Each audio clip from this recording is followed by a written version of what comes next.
Bismillahirrahmanirrahim. Assalamualaikum warahmatullahi wabarakatuh. Perkenalkan, nama saya Dizan Afriyadi Rizky, NIM 1901030023. Di sini saya akan menjelaskan tentang fungsi, tujuan, kedudukan, prosedur, dan ruang lingkup evaluasi dalam pembelajaran matematika. Fungsi evaluasi. Yang pertama, sebagai alat seleksi. Evaluasi dapat digunakan untuk melakukan penyaringan atau seleksi dalam penerimaan siswa baru dari suatu sekolah. Bukan hanya itu, evaluasi juga bisa diterapkan dalam penentuan siswa yang lebih baik berhak untuk mendapatkan kesempatan tertentu. Yang kedua, sebagai alat pengukur keberhasilan. Sebagai alat pengukur seberapa jauh tujuan instruksional dapat dicapai setelah kegiatan belajar mengajar dilaksanakan. Yang ketiga, sebagai alat penempatan.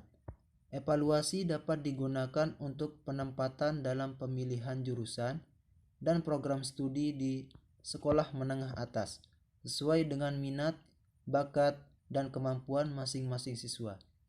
Yang keempat, sebagai alat diagnostik. Evaluasi dapat digunakan dalam mendiagnose kesulitan belajar siswa yang bertujuan untuk mendapatkan informasi kelebihan dan kekurangan siswa dalam penguasaan setiap konsep materi matematika yang telah diajarkan. Tujuan evaluasi. Yang pertama, evaluasi sebagai alat seleksi terkandung di dalamnya tujuan evaluasi, yaitu untuk mendapatkan calon siswa pilihan yang cocok dengan suatu jurusan dan jenjang pendidikan tertentu. Yang kedua, evaluasi sebagai alat pengukur keberhasilan dan diagnostik terkandung di dalamnya tujuan evaluasi, yaitu untuk mengetahui seberapa jauh hasil pendidikan yang telah dilaksanakan. Yang ketiga, evaluasi sebagai alat penempatan terkandung di dalamnya tujuan evaluasi, yaitu untuk menentukan pendidikan lanjutan siswa agar sesuai dengan minat, bakat, dan kemampuannya. Kedudukan evaluasi. Yang pertama, kedudukan evaluasi sebelum kegiatan belajar mengajar berlangsung. Dimaksudkan sebagai evaluasi yang dilakukan oleh pihak sekolah meliputi calon siswa sebagai input mengenai usia, kematangan kognitif, kondisi fisik, kesiapan sarpras, atau bisa disimpulkan kedudukan evaluasi ini lebih pada fungsinya sebagai alat seleksi dan penempatan. Yang kedua, kedudukan evaluasi selama kegiatan belajar mengajar berlangsung. Dimaksudkan sebagai evaluasi yang dilakukan dalam interval waktu pelajaran dimulai hingga saat berakhirnya kegiatan belajar mengajar. Interval waktu itu dapat diartikan dalam satu pertemuan jam pelajaran matematika yang terdiri dari 2 jam dan 3 jam pelajaran. Yang ketiga, kedudukan evaluasi sesudah kegiatan belajar mengajar berlangsung. Dimaksudkan sebagai evaluasi terhadap pencapaian hasil belajar siswa, baik individu maupun kelompok. Berdasarkan hasil evaluasi tersebut, dapat diketahui kelebihan dan kelemahan siswa dalam memahami konsep-konsep matematika yang telah dipelajari, sehingga pengajaran remedial dapat dilaksanakan dengan baik. Prosedur evaluasi. Tahap perencanaan. Umumnya mencakup 6 jenis kegiatan, yaitu yang pertama, merumuskan tujuan dilaksanakannya evaluasi. Yang kedua, menetapkan aspek-aspek yang akan dievaluasi, misalkan aspek kognitif, aspek afektif, dan aspek psikomotorik. Yang ketiga, memilih dan menentukan teknik yang akan dipergunakan di dalam pelaksanaan evaluasi itu. Apakah akan dilaksanakan teknik tes atau non-tes. Yang keempat, menyusun alat-alat pengukur yang akan dipergunakan dalam pengukuran dan penilaian hasil belajar peserta didik, seperti butir soal tes hasil belajar.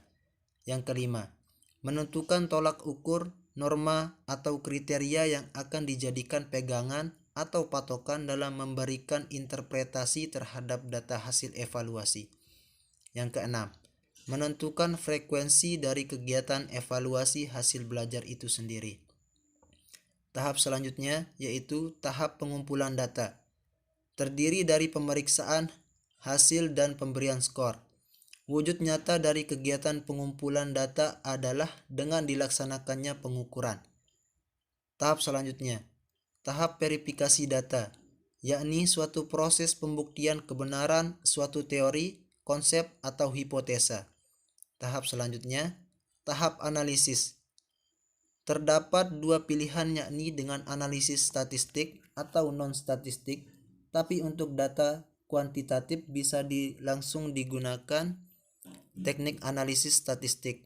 Sedangkan untuk data kualitatif, apabila diolah dengan analisis statistik harus ditransformasi dulu menjadi data kuantitatif. Tahap selanjutnya, tahap penafsiran.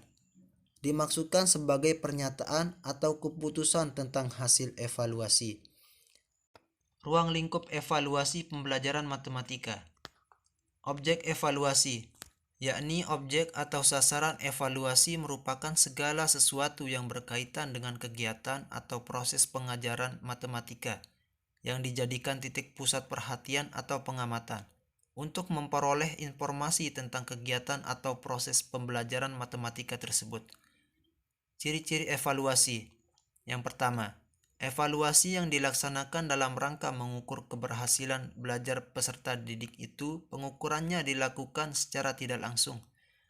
Yang kedua, pengukuran dalam rangka menilai keberhasilan belajar peserta didik pada umumnya menggunakan ukuran-ukuran yang bersifat kuantitatif atau lebih sering menggunakan simbol-simbol angka.